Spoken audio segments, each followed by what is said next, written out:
No sábado passado, dia 27 de setembro de 2025, o Brasil e o mundo ficaram chocados quando, após a luta de Popó Freitas e Wanderlei Silva na Spaten Fight Night edição de número 2, rolou uma pancadaria generalizada. E foi uma briga, mas foi uma porradaria que parecia final de temporada de Cobra Kai. Teve uma hora que, pra ser bem sincero, eu não sabia se eu tava vendo uma luta ou um episódio de Pica-Pau. E ao longo dessa semana, absolutamente todo mundo que eu conheço perguntou: vai ter vídeo disso? E como recentemente eu fiz uma enquete na qual mais de 1000 de vocês votaram aqui, e eu descobri que 70% do canal é uma galera mais nova no mundo das lutas, e apenas 30% estão ali desde as antigas, o conteúdo que eu resolvi trazer pra história de hoje vai agradar os dois mundos, porque eu vou explicar detalhadamente os bastidores dessa fofoca aqui, da treta da luta do Popó com o Wanderlei Silva, pra você entender de fato, né, o que aconteceu, por que teve aquilo ali, qual que foi o erro da organização, o que poderia ter sido evitado, se isso foi bom, se isso foi ruim, qual que vai ser o impacto disso tudo. Mas eu também vou trazer um contexto por trás dos bastidores dessa luta e da luta que era pra ter acontecido e não aconteceu, o que vai fazer da história de hoje um suco das maiores rivalidades do mundo da luta no Brasil. Então, pra você começar a entender o que aconteceu na Spaten Fight Night 2, a gente precisa voltar pra Spaten Fight Night 1. Tudo começou no dia 15 de junho de 2024, me lembro como se fosse ontem, porque eu lutei nesse dia também, numa edição que teve como protagonistas Anderson Silva e o Chael Sonnen, mas dessa vez, eles que eram grandes rivais mortais da época do MMA, das antigas, iriam fazer uma luta de exibição de boxe na Spaten Fight Night. Luta essa que seria a despedida de Anderson Silva lutando em território brasileiro. E aí o que você precisa saber sobre a Spaten Fight Night 1 é que ela foi o completo oposto do que a gente teve com Wanderlei Silva e Popó. Porque Anderson Silva e Chael Sonnen, que há 15 anos atrás eram inimigos mortais, hoje em dia são grandes amigos. E lá no dia 15 de junho de 2024, o que eles fizeram foi muito mais uma luvinha, um sparringzinho soltinho de sexta-feira, uma lutinha de comadre que qualquer outra coisa. Não foi exatamente aquela luta que os fãs antigos estavam esperando dos dois que eram grandes rivais. Esse evento recebeu fortes críticas pela falta de agressividade deles na luta, que pareceu pro público pagante quase como que um roteiro de exibição combinado pra fazer ali uma lutinha mais segura, sem tanta violência, agressividade assim, pra ninguém se machucar. E dito e feito, foi basicamente isso a luta. E meio que por esse contexto, a Spaten Fight Night 2 era pra ser exatamente o contrário disso. A promessa é que o evento principal seria uma verdadeira guerra entre dois rivais com quase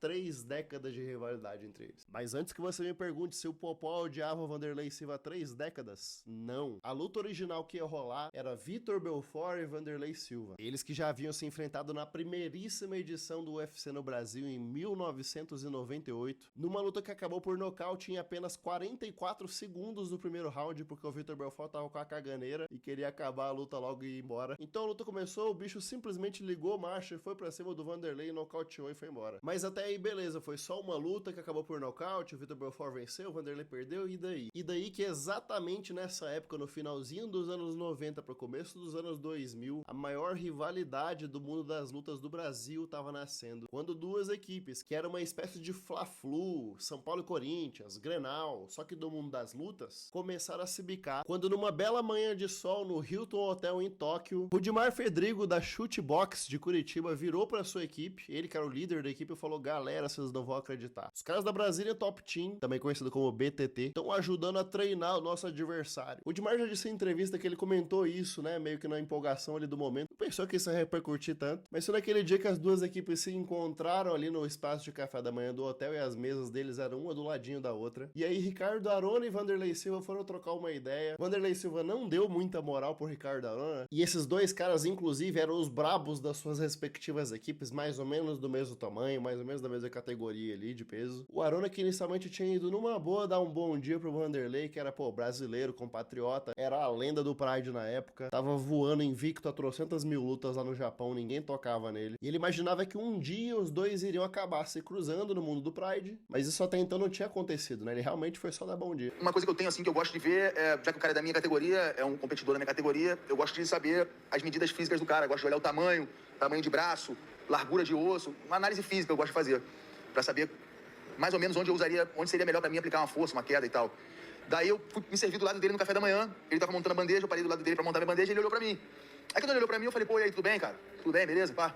Aí ele olhou pra mim assim, olhou dentro da minha cara, riu assim da minha cara, aí riu assim, olhou pra frente e continuou servindo. Aí eu pensei na minha cabeça, né? Falei: porra, cara, agora... Aí eu pensei rapidamente: porra, a realidade aqui é outra, né? Os caras são brasileiros, eu pensei, mas, pô, eu não tá unido não, aqui é guerra, é cada um por si. Pensei: Mas aquilo ao mesmo tempo me ofendeu, porque, pô, eu fui tão assim pro cara, falei pro cara assim, pô, tudo bem, cara, bom dia, porque o cara é campeão da categoria, eu tava dando um bom dia pra ele, fora de rivalidade, mas realmente tava admirando o cara é campeão brasileiro. Aquilo mexeu comigo, eu falei, pô, o cara falou assim comigo, o cara, porra, o que tá acontecendo? Não tô acostumado com isso aí, fui mexi no ombro dele, catuquei o ombro dele assim, toquei no ombro dele, aí ele virou pra trás, aí olhou pro meu cara e falei, pô, meu irmão, falei contigo, bom dia, falei contigo, tudo bem? Aí ele falou, meu irmão, não fala comigo não. Eu falei, é porque ele é isso mesmo, tá ouvindo? Não fala comigo não quero papo não, não quero papo com vocês não sei o que, já começou a esbravar, tu tem que me respeitar, meu irmão. Eu falei pra ele, tô aqui que nem você, tu não é lutador campeão, eu também sou, tô aqui que nem você, tem que me respeitar, rapaz, tá pensando o quê? Nisso que eu falei isso, ele levantou todo mundo, o Dimar, nessa época todo mundo junto, Pelé, Ninja, todo mundo, né? A Sueli também tava na mesa, fizeram uma roda em volta de mim e começaram a Vanderlei na minha frente, com a bandeja, e todo mundo falando aqui, e eu pensando, pô, da onde vier um golpe aqui, quem se mexer aqui atrás de mim, eu vou entrar com a bandeja, eu vou entrar com tudo pra frente, eu vou mirar só nele, pode vir de onde for, mas se vier eu vou só pra frente, tum. Não posso brigar com todo mundo, mas um eu vou pegar. Aí eu fiquei vidrado nele com a bandeja, aquela confusão em volta aqui, olhando pra ele. Aí chegou a turma, deixa disso, não sei o quê. Eu falei, não, meu irmão, chegou a galera e de repente, na hora que a coisa podia acontecer alguma coisa, entraram uns 30 japoneses, todos de preto, de terninho, aquela coisa. Uai, pum, separaram tudo aí. Os caras nesse dia anunciaram uma guerra. Ele falou, a partir de hoje é guerra entre a gente, não tem mais essa, é guerra. Eu falei, ótimo, na guerra eu sou o maior guerreiro. O que aconteceu dali em diante foi que as duas maiores escolas de luta do Brasil começaram a se colidir nos eventos de Vale Tudo, principalmente no Pride, que foi o principal palco dessa rivalidade. E pra citar um pouco agora do elenco e das características de cada uma das equipes. A Chutebox de Curitiba, liderada por Rudimar Fedrigo e Rafael Cordeiro, era conhecido pelo seu estilo mais agressivo de Muay Thai, trocação franca e ênfase no strike mesmo. Socos e chutes, cotoveladas, joelhadas. Seus principais nomes que brilharam nas lutas foram Vanderlei Silva, José Pelé Landy Jones, que depois acabou saindo da Chutebox e começou a equipe dele, os irmãos Rua, Maurício Shogun e Murilo Ninja, e por um certo período o Anderson Silva também teve uma passagem pela Chutebox. Se bem que o Anderson foi meio agente duplo, né, porque ele bebeu das duas fontes ali, ele tinha um relacionamento ali com os irmãos Nogueira, mas ele, né, era Chutebox, enfim, complexa essa história do Anderson. Mais recentemente a gente teve aí também Chris Cyborg, Fabrício Verdun e Charlinho do Bronx, também representando a Chutebox. Já a Brazilian Top Team, também conhecida como BTT, do Rio de Janeiro, tinha um estilo de luta mais global, com um pouco mais de foco no grappling e num equilíbrio entre trocação e jogo de chão. A BTT é considerada por muitos como um galho da academia Carlson Gracie de luta, porque todos os seus 4 membros fundadores eram alunos de Carlson Gracie. Murilo Bustamante, Ricardo Libório, Mário Sperry, Luiz Roberto Duarte, o Bebel, toda essa galera era farinha do mesmo saco e treinavam juntos. E reza a lenda que em abril de 2020, quando Murilo Bustamante, um dos discípulos de Carlson Gracie, foi pro Japão lutar na edição 25 do UFC, que foi em Tóquio, só que nessa época o mestre Carlson, que ensinou tudo que ele sabia pra essa molecada toda aqui, viu que os filhotes dele estavam finalmente começando a andar com as próprias pernas, tava começando a ganhar uma graninha, tava caindo chocalho finalmente. E daí um outro aluno dele que não tinha nada a ver com a história, que não era nenhum desses caras, virou pra ele e falou que ele tinha que fazer um contrato com esses alunos de destaque dele, dizendo pros caras assim, ó, eu sou teu mestre, então quando tu for lutar, você vai me dar aqui 20% de tudo que você ganhar. E o desentendimento dessa parte da história foi que essa galera aqui que tava começando a voar agora, Murilo Bustamante, Ricardo Libório, Mário Sperry, Bebel, eles ficaram meio assim porque o mestre Carlson nem no Brasil tava morando mais, ele já tinha ido pros Estados Unidos. E esse contrato supostamente estava feito de forma meio vampiresca, onde os caras tinham que fazer todo o trabalho, dar o sangue lá e vencer e ter resultado. E na parte das obrigações do Carlson Gracie, ele não tinha nem mesmo que treinar os caras de fato. Era como se fosse um royalty, de falar assim, fui eu que peguei eles na faixa branca e deixei eles aqui. Complexo, né? O Murilo Bustamante falou, mestrão, beleza, eu tô indo bem ali em Tóquio, rapidão lutar, tudo bem, nessa luta agora a gente faz dessa maneira, mas aí quando eu voltar a gente conversa direitinho com calma, beleza? Segura o tchan que daqui a pouco a gente resolve isso. E após a vitória no UFC 25, os repórteres já começaram a perguntar pro Bustamante sobre o desligamento dele da equipe, e aí o cara chocou, ficou tipo assim, o quê? Como é que é? Então acabou que foi meio que nesse golpe de estado do Carlson Gracie nos alunos dele que os caras saíram e montaram ali essa equipe que viria a se chamar BTT, Brazilian Top Team. E os principais nomes da BTT, além dos fundadores, eram Ricardo Arona, os irmãos Nogueira, Rodrigo Minotauro e Rogério Minotouro, Vitor Belfort e Paulo Filho. E já nas gerações mais recentes a gente teve também Patrick Coté, Rosimar Palhares, o Toquinho, e Antônio Silva, o Pezão. E os discípulos do Carlson Gracie eram tão fodas que um dos fundadores da BTT, Ricardo Libório, depois saiu da equipe e falou, galera, ó, vocês dividem aí a minha parte entre vocês sem problema, mas eu vou começar aqui a minha outra equipe, a American Top Team, ATT. Então, se por vocês numa boa, eu vou lá pro outro lado do oceano, eu vou usar esse nome e em troca vocês podem ficar com a minha parte aí sem problema, ninguém precisa pagar nada pra ninguém. Os caras falam, beleza, os guri. E apesar de não ser o foco dessa história, a American Top Team teve lutadores como Júnior Cigano dos Santos, Tyron Woodley, Movsar Evolev, Thiago Alves Pitbull, Kayla Harrison, Jorge Masvidal, Bo Nickel, Robbie Lawler, Amanda Nunes, Dustin Poirier, Joel Romero, Thiago Marreta, Glover Teixeira, Gleison Tibau, Renato Renato Mani Moicano, Matheus Ganot, Adriano Moraes, Alexandre Pantoja e Armand Sarukin. Só pra citar alguns. Irmão, é muita gente de alto nível, é muito campeão mundial. E meio que o pai de todos, ou o avô de todos aqui nessa história é o Carson Gracie. Foda. Então esse foi o palco formado para a rivalidade entre a BTT e a Shootbox no Brasil no final dos anos 90 para o começo dos anos 2000. E para você que começou a acompanhar o mundo das lutas recentemente, talvez não lembre desse contexto histórico, o Vale Tudo, que depois foi virando devagarzinho MMA ao longo dos anos 90 para os anos 2000, ele era completamente marginalizado no Brasil e no mundo e sofreu perseguições pesadas, inclusive nos Estados Unidos, sendo chamado de briga de galo humano. E a situação no Brasil não era muito diferente disso. Eu atualmente moro aqui na cidade de Curitiba, no Paraná, e eu já cansei de ouvir história de como nessa época os esportes de combate realmente eram completamente marginalizados, ao ponto das academias locais aqui de Curitiba, e não tô nem falando de shootbox e BTT não, eu tô falando das academias aqui de bairro. As próprias academias vizinhas saíam na mão nas ruas de Curitiba. Tinha dono de academia que batia na porta da academia rival e ia sair na mão. Tinha mestre que mandava os seus alunos irem bater nos alunos dos outros.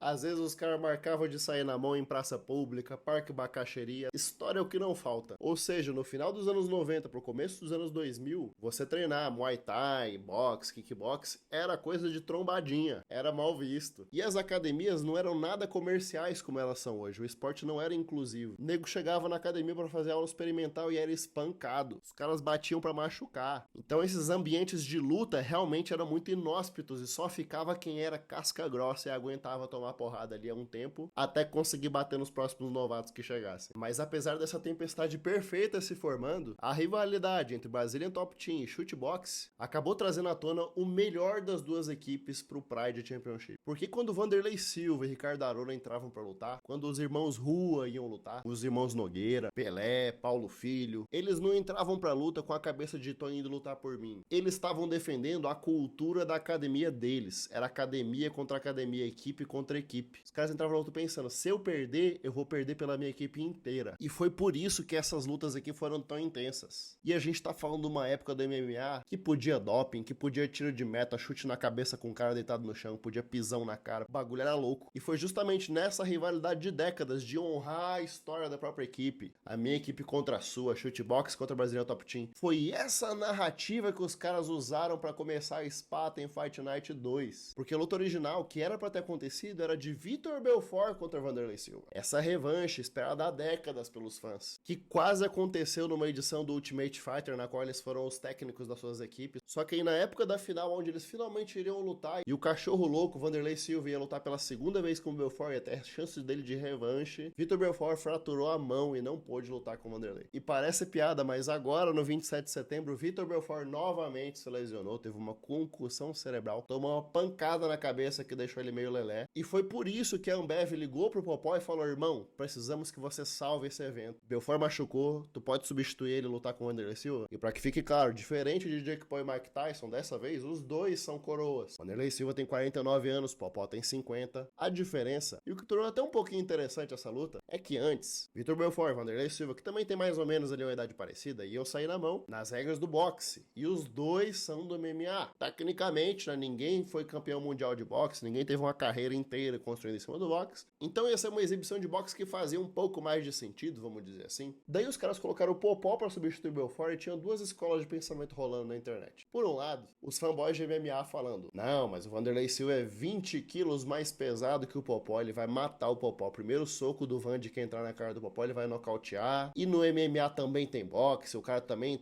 dá soco a vida inteira, não é muito diferente assim, não é tão diferente assim, né? Ele vai matar o Popó. E tinha a galera do boxe que falava, irmão, Acelino Popó Freitas treina desde os 14 anos de idade. O cara é profissional desde 1995 no boxe. Ele tem um cartel de 41 vitórias e 2 derrotas, sendo 34 das vitórias dele por nocaute. Inclusive, ele bateu o recorde de nocautes consecutivos, que era do Mike Tyson, acho que foram 20 nocautes consecutivos. No quarto ano profissional dele, em 1999, ele virou campeão mundial, conquistando o cinturão da WBO. Depois de 3 anos defendendo o cinturão, ele unifica o cinturão da WBO e da WBA e vira campeão duplo do Super Pena. Em 2004, ele subiu de categoria, foi para os pesos leves e virou campeão mundial da WBO. Em 2021, ele foi induzido oficialmente ao Hall da Fama Internacional do boxe. Ou seja, da mesma forma que o Vanderlei é uma lenda do MMA, o Popó é uma lenda do boxe. Um dos maiores nomes que a gente já teve no Brasil. Então, de fato, ele é 20 quilos mais leve?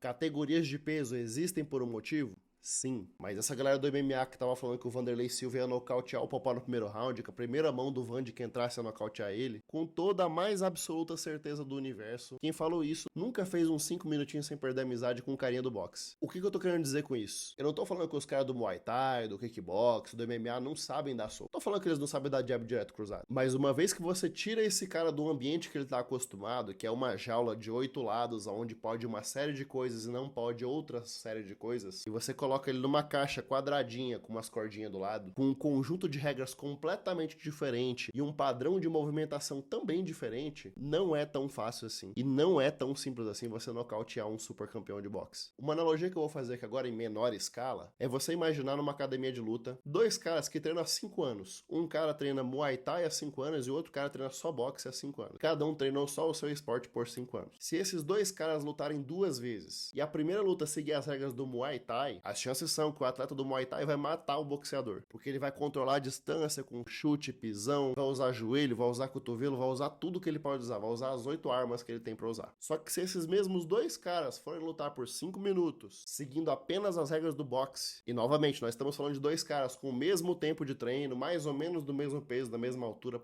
parecidos ali, as chances do boxeador prevalecer sobre o cara do Muay Thai nas regras do boxe são gigantescas. Eu tô falando aqui de 99% de certeza que o cara vai dar um baile no cara do Muay Thai. Queria que a tropa que tá acompanhando esse conteúdo aqui, que treina ou boxe ou kickbox e Muay Thai, que já fez esse crossover de esportes, que já fez uma luvinha de 5 minutos na regra de um ou na regra do outro, deixa aqui nos comentários como que foi a experiência de vocês pisando ali no território do outro esporte. Eu tô falando loucura? Eu tô falando besteira? Então temos agora estabelecido todo o plano de fundo do que tava acontecendo na Spaten Fight Night número 2, onde Acelino Popó Freitas foi chamado pela Ambev de ultíssima hora para substituir o Vitor Belfort, que originalmente ia defender a honra da equipe dele, da Brasília Top Team, contra a Shootbox no combate contra Vanderlei Silva. Sabendo de todo esse contexto, fica ainda mais legal essa história, né? Sabendo que o Popó pegou essa bucha para lutar com um cara 20 quilos mais pesado, o cara que era o rei do MMA, do Vale Tudo, lá no Japão, no começo dos anos 2000, que era o rei do Pride, que passou o carro em todo mundo, que tem 35 vitórias no MMA e 27 nocautes. Um dos maiores porradeiros da história do esporte dele. E o Popó, a lenda do boxe, falou, deixa com o pai, manda pra mim, vambora. Finalmente tá na hora de falar do evento em si. Graças ao turbilhão de postagens em redes sociais sobre o ocorrido, eu fiz aqui um compilado das principais informações que eu acho mais relevante pra você entender essa treta. E diferente da Brasília Top Team, da Shootbox, que já tem quase 3 décadas de rivalidade, o Popó e o Vanderlei Silva não tinham nada um com o outro, não tinha treta nenhuma, não tinha rivalidade nenhuma. E o que aconteceu foi que ali na semana que antecedeu a luta, semana passada, obviamente os dois lutadores estavam ali de leve, né, se provocando, dá aquela provocadinha saudável, que eu acho que é até necessária, na minha opinião, pra deixar o público mais animado, né? Principalmente porque o Popó entrou de última hora, né? Pra ter sido o Vitor Belfort, daí foi o Popó. Então, tipo, meio que os caras tinham que vender essa luta pra galera. Isso é algo quase que de praxe, tudo bem, normal. Só que o clima começou a esquentar na pesagem. Quando na sexta-feira, um dia antes da luta, Popó e Vanderlei Silva foram dar aquela boa velha encarada ali, ficaram pertinho ali um do outro. E o Popó, pequenininho na frente do Vanderlei, 20 kg mais leve, parecia um pincherzinho provocando um pitbull. Começou a dar aquela provocadinha ali e tal. Falou pro Vanderlei Silva, pô, agora você não tá entendendo a papeia que você vai tomar, não. Você vai descobrir o que é um boxeador lutando boxe. Só que o Vandy não é filho de pai assustado. Nós estamos falando de um pitbull sem coleira que construiu uma carreira em cima disso, que nunca levou desaforo pra cara. Daí ele começou ali, né, a responder ali as provocações do Popó ali na pesagem. E até então tudo bem, até então jogo limpo, jogo normal. E o Popó deu uma cutucada a mais e falou, você vai ver amanhã cachorro morto. Que pra quem não pegou a referência, o apelido de guerra do Vanderlei Silva é cachorro louco. E ok, Popó tava no direito dele, ó, provocada, ok. Vanderlei devia ter chamado ele de alguma coisa de volta. Só que daí a equipe do Popó achou engraçado o cachorro morto e repetiu em voz alta e gritou pra ele, cachorro morto, cachorro morto.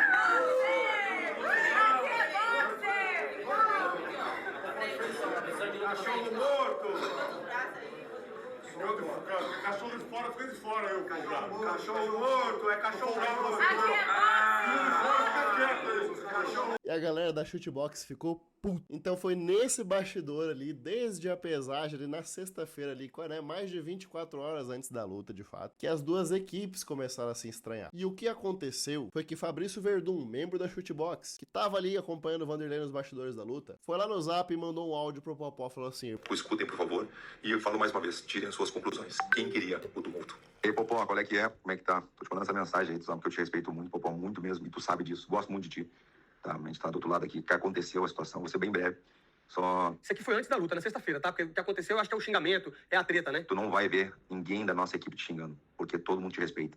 Então, eu te peço, né, pra falar com o teu pessoal aí, pra não xingar o Vanderlei, que tu xingando é uma coisa, né, você se discutindo, que for uma coisa, mas, né, vamos ficar na boa, né, entre as equipes, entendeu, Popó? Porque tu sabe que um xingamento a mais pode estragar o evento, né, tu sabe que dos dois lados a gente é tudo maloqueiro, vocês também tinham maloqueiro, no bom sentido, óbvio, né, a gente é maloqueiro, tu sabe disso. E aí, pra não estragar, tá louco, tamo bem pra caramba, tá tudo certo, rivalidade ali, fechou, depois vamos se abraçar e acabou, tá? Mas tu não vai ver ninguém, nem eu, nem o Dida, ninguém da nossa equipe te xingando, porque a gente gosta de ti. Tá? Então eu te peço pra falar com o teu pessoal, não xingar o Vanderlei e fica só entre vocês dois. Tá bom, Popó? Pra fechar, ficar 100% profissional. Tô aqui no meu quarto, nem falei pro Vanderlei, nem pro Dida, pra ninguém que eu te mandasse mensagem. Só queria o respeito, que tu sabe que a gente tem por ti. Tá aí. Pô, mandou bem demais, né? Primeiro áudio é isso, que ele tá falando o seguinte, pô, vamos deixar as provocações no ringue, beleza? Vamos deixar as provocações no ringue, você e ele, não mexem em equipe.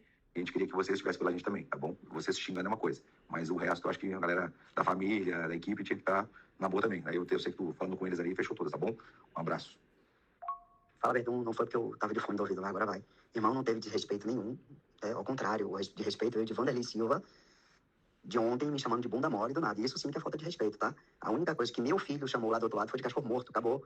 Entendeu? O filho dele defenderia Pô, ele. chamar de bunda mole não pode, agora de cachorro morto pode. O meu filho me defende também, então não teve nada de desrespeito, não teve nada disso, não teve xingamento, não teve nada. Ao contrário de Vanderlei Silva, que me chamou de bunda mole, tá? Minha equipe, o pessoal são todos respeitosos, tudo aqui. Não teve nada de falta de respeito. Olha lá o vídeo lá, olha lá o que meu filho falou, que era cachorro morto, nada mais que isso. Se teve algo, falta de respeito, vocês estão querendo virar o jogo. O desrespeito foi de Vanderlei Silva ontem, ao vivo, me chamando de bunda mole. Isso sim que é falta de respeito. Mas relaxa, irmão. Vai apanhar todo mundo. Quando apanha um no corner, apanha todo mundo. Quando Quando apanha um no corner, apanha todo mundo. Ele foi folgado, hein? apanha um em cima do ringue, apanha todo mundo. Certeza que quando ele perder, você vai perder também. Caralho. Fique de boa, fique na sua, meu irmão. Vai dormir e sonha amanhã com a derrota. Que isso, meu brother, foi folgado demais. O cara mandou um áudio na maior tranquilidade. Aí o cara pega e fala o seguinte, meu brother, quando ele apanhar, tu vai apanhar também. Eu acho que ele não tá falando da briga, obviamente não. Não é que ia ter briga. Mas que ele tá falando o seguinte, ele apanhar e você vai apanhar também. E fique na tua aí, durma com a derrota. Tu tem razão mesmo, Popó. Realmente, quando perde Caralho, e o Verdun foi humilde pra caralho. Olha só como é que ele corrigiu as próprias palavras do Popó. Vamos falar a verdade. um, perde todo mundo mesmo. Não, realmente, né? Quando a gente ganha, ganhamos todo mundo também. Isso aí é 100%, né? Quando é família, tu já sabe disso, né? A gente leva pro coração mesmo, né? Quando a família é 100%, né? Tu sabe disso. Tá? Então, eu te desejo boa sorte, né? O André também tá muito bem, eu sei que tá muito bem. Vai ser um lutão, tenho certeza. Toda hora, vai ser um lutão. E é isso aí. Tá bom? Fechou. Valeu.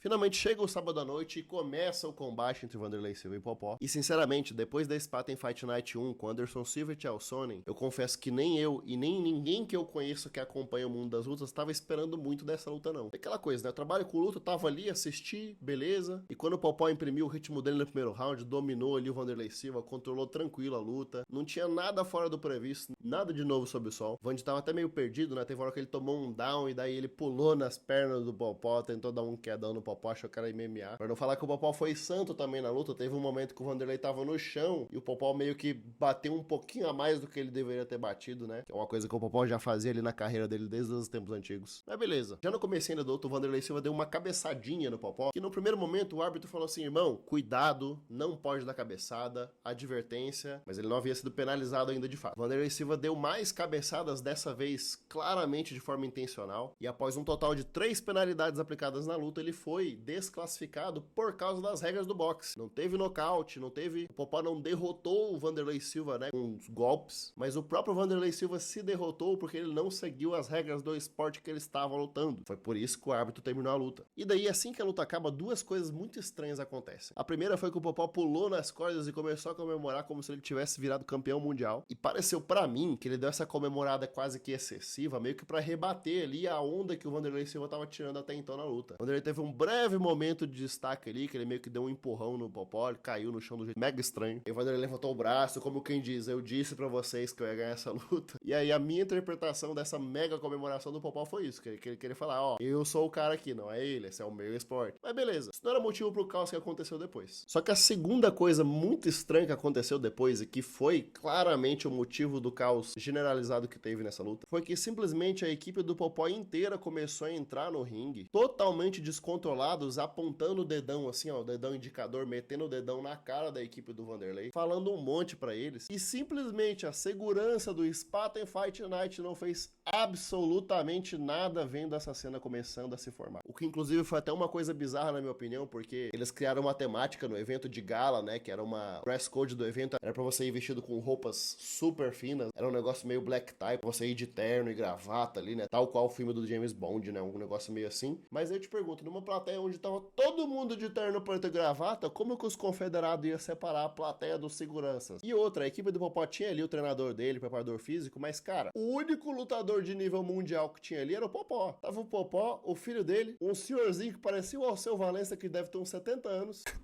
E os caras entraram no ringue metendo o dedão na cara da Chute Boxe, que é literalmente a equipe brasileira que mais tretou com outras equipes brasileiras de luta na história das lutas. Vocês estão entendendo o que aconteceu? E quem tava no corner não era só o Vanderlei Silva, não. Tava o Vanderlei, o filho dele, pra equilibrar ali com o filho do Popó. Mas os caras também tinham no corner deles o Dida, que é o treinador do Vanderlei, que é sinistro. E Fabrício Verdun, campeão mundial peso pesado do UFC. E aí, se não tiver claro pra você ainda a disparidade aqui, vamos só rebobinar um pouquinho. Numa luta de boxe, quem treina boxe tem vantagem. Numa luta de MMA, quem luta MMA tem vantagem. Numa briga onde não existem regras, quem sabe dar soco, chute, joelhada, cotovelada, dedo no olho, chute no saco, tem vantagem em cima de quem só treinou soco. O engraçado dessa história toda é que quem começou de fato a briga foi um cara do corner do Popó, que empurrou o Alceu Valença da equipe dele em cima do Thor, filho do Vanderlei. E daí o maluco empurra o colega de equipe e dá um chute no ar que não pegou nem ninguém. E foi aí que começou a pancadaria. Você provavelmente já viu 1 milhão de vezes esse vídeo, talvez até em slow motion lá no TikTok e no Shorts, mas o debriefing da porradaria é mais ou menos o seguinte: a equipe do Vanderlei contando com ele começaram em 4 e a equipe do Popó contando com ele começaram em 5. Mas quando a porrada começou a comer, o filho do Popó e um outro cabeludinho entraram no ringue para ajudar a bater. Então eram 7 contra 4. Só que dos 4 da chutebox, todos eles são lutadores e já cansaram de brigar em rua.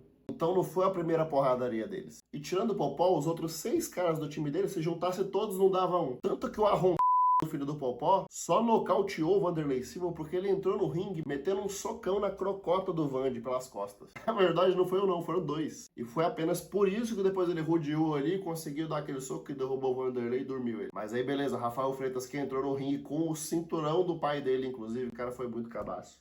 Apagou o Vanderlei, quase tomou um sopapo do Verdun. E aí, nesse momento, eram 3 contra 7. E o que aconteceu foi basicamente o Dida passando o carro no Popó, o Verdun batendo em todo mundo sozinho e o Thor fazendo meio de campo ali. Puta, e foi foda. Teve uma galera que falou assim, porra, e os seguranças? Onde é que estavam as seguranças enquanto essa porradaria tava acontecendo? E aí tem 3 pontos nessa história. O primeiro é que os seguranças deveriam ter impedido que a briga começasse. E sim, eles falharam nesse ponto. O segundo foi que aquilo que aconteceu após a vitória do Popó não foi um combate, não foi uma luta, não foi um evento esportivo. Foi uma briga generalizada envolvendo mais de 10 pessoas. O nego podia ter morrido ali. E parece exagero isso que eu vou falar agora, mas briga de gente é igual briga de cachorro. É perigosíssimo você separar. Tanto que os caras levaram um tempo ali até conseguir apartar a briga e separar eles em 2 lados ali, até acalmar os ânimos. Porque briga não é luta, briga não tem regra. É foda. E o terceiro ponto é que, pô, imagina que tu é segurança desse evento. Daí você tá lá do lado do ringue, o Popó tá lá comemorando e você fala, pô, legal, né? Tranquilo, foi de boa o evento. Daí tu se distrai, meio que olha pro lado ali e pensa que não, começou uma porradaria no ringue. Imagina, e nós estamos falando de uma porradaria com 3 campeões mundiais de luta no ringue. Na moralzinha, papo reto, você subiria imediatamente nesse ringue pra separar a briga desses caras? É foda. Mas pra fechar essa história com chave de ouro, agora um pouquinho de uma visão crítica sobre por que isso viralizou tanto, por que foi esse sucesso, né, de audiência. Qual que é o impacto disso pro mundo das lutas, pros fãs, pro esporte, e até que ponto é legal esse tipo de coisa acontecendo. E a resposta aqui é que toda brincadeira é legal até não ser mais. Porque, cara, imagina se Vanderlei Silva tivesse morrido ali no ringue. Imagina se ele tivesse ali alguma hemorragia interna e morresse no hospital. Será que ia ter tanta gente na internet fazendo graça com essa história, falando que o entretenimento de fato começou depois da luta? As 2 pessoas que mais apanharam naquele ringue foram o Vanderlei e o Popó. Os 2 tomaram um monte de soco sem luva na cabeça. E nós não estamos falando aqui de uma molecada nova de 20 e poucos anos. Nós estamos falando de 2 senhores de 50 anos de idade, que já tem uma vida inteira tomando porrada na cabeça, nas costas. Então, quando eu falo desse cenário, né, e se, eu não tô exagerando, isso poderia ter acontecido. Vanderlei até até agora tá com o rosto inchadíssimo, tá bizarra a cabeça dele. Aparentemente ele tá fora de perigo, mas ainda vai realizar uma série de exames pra ver se ele não ficou com probleminha. E falando agora do impacto disso pro mundo da luta e pro esporte, tanto pro boxe quanto pro MMA, esse tipo de ocorrência de forma alguma é boa pro esporte. Porque, como eu falei lá no começo da nossa história, quando o esporte acaba e a gente fala apenas de violência e selvageria, a gente precisa lembrar que o MMA e o UFC no começo eram perseguidos como briga de galo humana, que praticante de vale tudo, MMA, Muay Thai, Kickbox eram os trombadinhas do mundo, e que foi apenas depois que o UFC se civilizou e entendeu que eles tinham que botar regras e limite de tempo e proibir alguns golpes mais perigosos e proteger a integridade física dos atletas, que é tudo que vai de encontro a preservar o atleta e aumentar a longevidade dele, tanto no esporte quanto na vida em si. Nada disso casa com o que aconteceu na Spartan Fight Night 2. Então, se esse tipo de coisa vira moda de novo e começa a viralizar em TikTok, Shorts e Reels, o que vai acontecer na verdade é que isso vai afastar as pessoas das academias de luta, vai desmotivar gerações a começarem a treinar boxe, Muay Thai, Jiu-Jitsu, e vai impossibilitar que o esporte, seja o boxe ou o MMA, mude incontáveis vidas no mundo inteiro, porque eu sei, você sabe que os esportes de combate salvam vidas. O grande exemplo que a gente tem disso é o nosso grande Alex Poatan, que é alcoólatra e vai lutar amanhã pelo cinturão mundial dos meio pesados do UFC. Outro exemplo gigante disso é o Charles do Bronx, que era uma criança frágil, que os médicos viraram pros pais dele e falaram: cara, seu filho não vai viver muito tempo não. O moleque nasceu todo errado, e o Charles começou a treinar a luta e a doença dele sumiu, e ele virou campeão mundial de luta. Então, concluindo, esses 2 minutos de selvageria na Spartan Fight Night 2 entreteu todo mundo, inclusive eu e você? Sim, mas a gente só passou a semana inteira falando disso em tom de hahaha, porque não aconteceu uma tragédia nessa noite. Podia ter acontecido. E eu espero de verdade que isso não se repita nem numa Spartan Fight Night 3, que eu nem sei se vai ter, e nem em nenhum evento de boxe MMA, porque todos esses atletas como Vanderlei Silva, Popó, Vitor Belfort, Anderson Silva, Charles do Bronx, Alex Poatan, a gente admira toda essa galera não porque eles saíram na mão no boteco, mas por toda a trajetória deles, desde um começo humilde até o topo do mundo no esporte de combate que eles escolheram. Foi por isso que a rivalidade entre Brazilian Top Team e Shootbox deu tão certo. Porque eles foram dois gigantes que resolveram suas diferenças dentro dos rings. E a briga de culturas entre as duas equipes para falar quem que era melhor foi certamente isso que fez o Brasil ser o segundo maior país da história do MMA e maior número de campeões mundiais produzidos. Porque os nossos heróis que a gente tanto admira foram lá no ringue e praticaram o esporte deles. Como nós vivemos num país livre, você e eu temos liberdade de expressão, deixa aqui nos comentários o que você acha dessa confusão toda que a gente teve na Spartan Fight Night 2. E sexta-feira que vem tem mais e eu te vejo do outro lado.